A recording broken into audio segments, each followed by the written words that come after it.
Sénégalaises, Sénégalais, Djilorroises, Djilorrois, mes chers compatriotes, à la veille des élections qui sera particulièrement importante pour l'avenir de notre commune, j'adresse du fond du cœur à chacune et à chacun d'entre vous mes meilleurs vœux les plus chaleureux. Mes sincères salutations et remerciements vont en l'endroit de la population de Djilor Saloum. Je veux aussi saluer avec respect et reconnaissance nos soldats qui défendent partout dans la commune les valeurs cardinales du mouvement Rapide Sagor. Rapide pour renforcement d'aptitude pour une politique inclusive et un développement endogène pour notre Djoni, qui nous a vu grandir. Une terre hospitalière et riche que nous avons décidé légitimement de préserver, chérir et développer. Mesdames et messieurs, ma déclaration de candidature aux élections locales de janvier 2022 est un temps fort en émotion et en responsabilité. Cette déclaration n'est juste qu'un rappel, car c'était déjà fait depuis le 23 décembre 2019 à Djilor, lors de nos journées culturelles et sportives. Nous avons organisé un point de presse pour vous faire part de cette candidature. Je mesure l'importance et la gravité du moment, tant la localité a besoin de renouveau. La localité est un véritable chantier à bâtir avec vous, par vous et pour vous.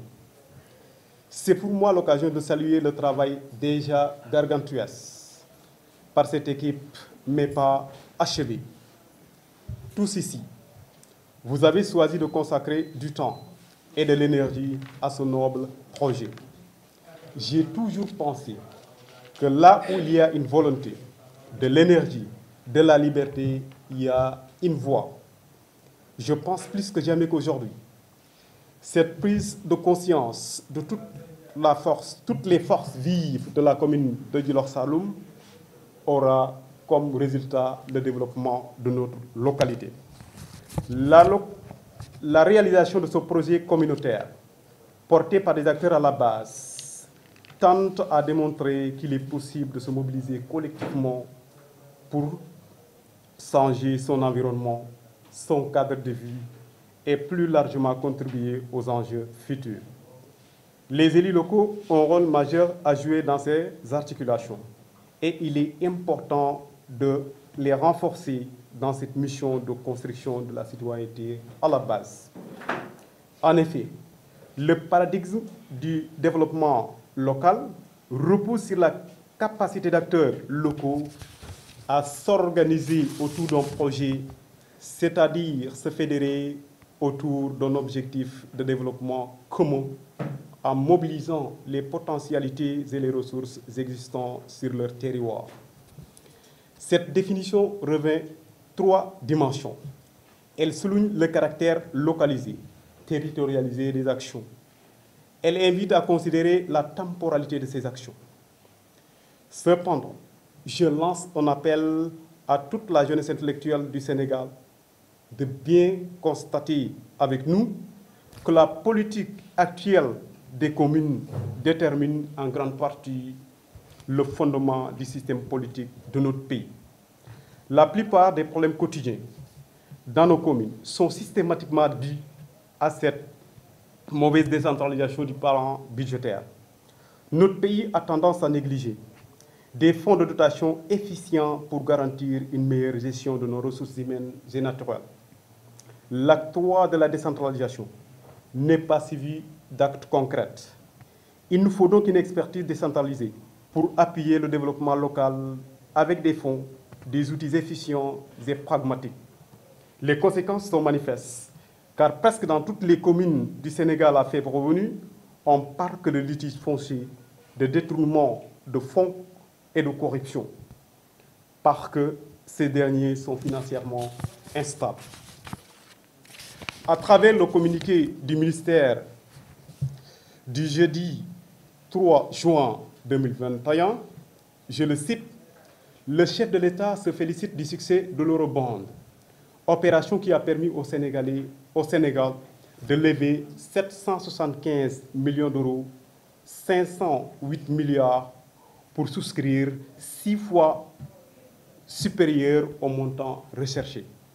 Cette performance en période de pandémie de Covid-19 est le résultat de la confiance que les investisseurs ont de l'excellent comportement de l'économie sénégalaise. » Fin de citation. Monsieur le ministre, l'eurobond n'est rien d'autre que des titres qui permettent au gouvernement de s'endetter sur les marchés internationaux en dollars.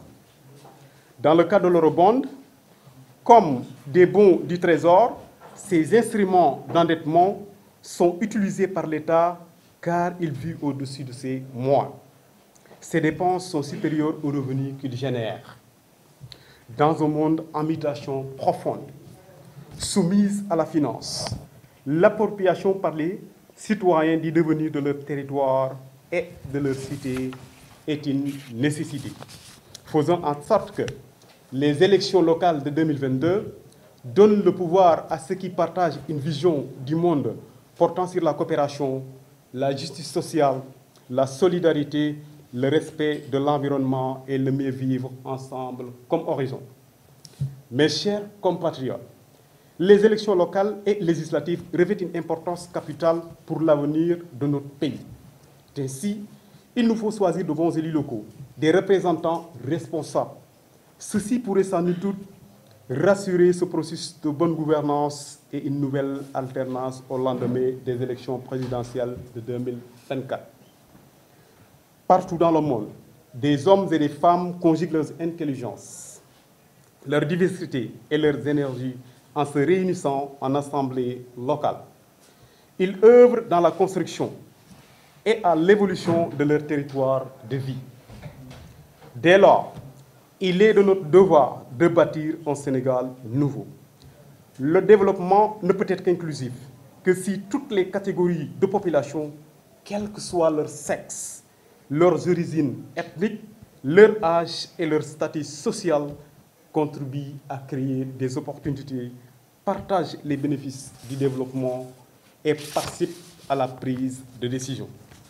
Il est urgentissime de faire évaluer le logiciel de l'action collective. Mes chers compatriotes, depuis que j'ai l'honneur de diriger ce mouvement, nous vivons des changements considérables de comportement positif, mais aussi et surtout d'engagement pour la bonne marche des affaires dans la commune de Djilor Salom. Les encouragements, la participation inclusive des jeunes et des femmes n'en demeurent pas moins. Tout ça parce que nous aimons passionnément notre Djilor Djoni. Nous nous battrons pour que cette commune prenne toute sa place dans ce monde nouveau. Celui qui sait ne peut être manipulé parce que précisément qu'il sait. C'est pourquoi, je le cite, « Trouvez la vérité et la vérité vous affranchira ». Djilor doit rester uni et fort. Merci de votre présence. Vive le Sénégal, vive la commune de Djilor Salom.